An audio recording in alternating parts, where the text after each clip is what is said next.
Mr. President, Senator from New Jersey.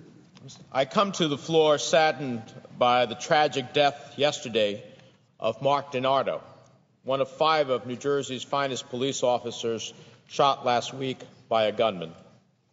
He was killed not by a law-abiding gun owner, a sportsman or a hunter like millions of Americans, but by one lone armed man too willing to pull the trigger to kill another human being in cold blood. Last night, or the night before, gunshots were fired in Jersey City. In Newark, 3 people were killed, the victims of gun violence. And the statistics are staggering. In 1 year, 30,896 people died from gun violence. 12,791 people were murdered. Another 69,863 people survived gun injuries. 48,676 people were injured in a gun attack. According to the Brady campaign, in 1 year, 20,784 American children and teens were shot in murders, assaults, suicides, accidents, or by police intervention. Homicide was the second leading cause of death for young people, ages 10 to 24 years old, and 84% of the victims were killed by a firearm.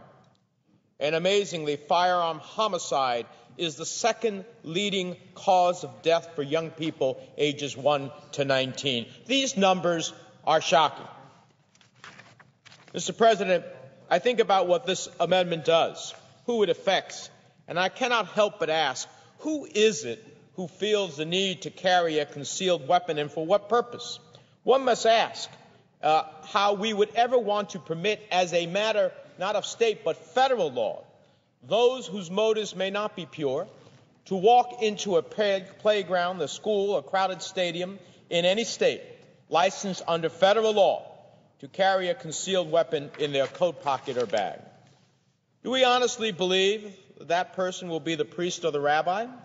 Do we think it will be the mother taking her child to a school thinking, let me see, I have the house keys, my cell phone, oh yes, the permit for the gun in my bag? Will it be the law-abiding sportsmen who use their guns and rifles hunting or for target practice? Sportsmen don't need to conceal their weapons. So who do we really think will benefit from this amendment? Who do we really believe will carry a concealed Glock 39 to the streets of our cities, perhaps into a playground or a stadium, a church, a synagogue, or a mosque? It will not be that mother or that hunter or that sportsman. As Paul Helmke, president of the Brady campaign, so aptly pointed out, it will be someone like Richard Poplawski, the white supremacist armed with an AK-47 who allegedly murdered 3 Pittsburgh police officers on his front porch. He was a concealed carry permit holder. It will be Michael McClendon, the suicide shooter who went on a rampage in Alabama, murdered 10 people, and then shot himself. He, too, was a concealed weapon carry permit holder. It will be criminals like Michael Lehemi, charged with first-degree murder in the shooting death of his wife in St. Louis Park, Minnesota. She had an active restraining order against her husband because of a history of domestic violence.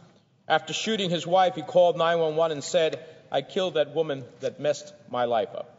He was a concealed carry permit holder as well.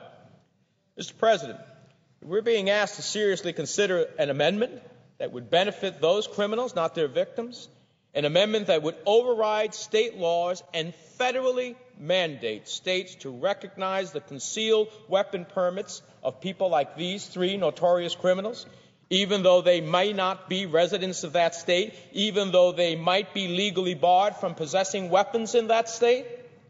Let us make no mistake, this amendment is a blatant infringement on state rights, a stealth repeal of states' hard-fought gun laws.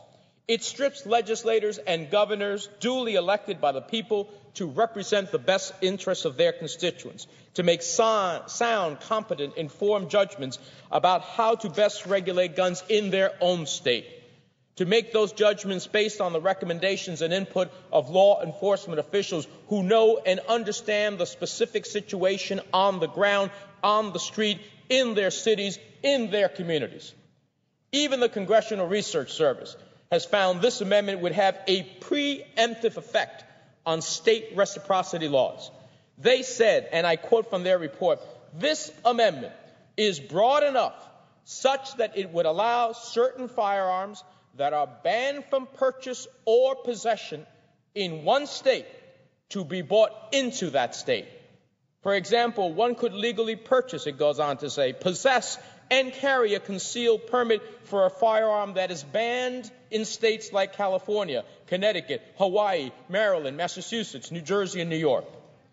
In my view, this would turn the clock back on reasonable, responsible gun laws that states like New Jersey have passed to protect us from men like Richard Poplawski, Michael McLendon, and Michael Ehime. On the contrary, common sense, logic, reason, rationality, good judgment all say that this amendment will make our streets less safe. And contrary to the usual approach of my Republican colleagues to maximize state rights, this amendment will trample the right of states to pass their own laws that keep guns out of the hands of criminals.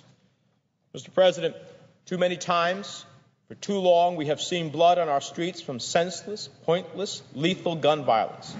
We have tried in our states and in this chamber to mitigate it. We've tried in our own ways to stop it.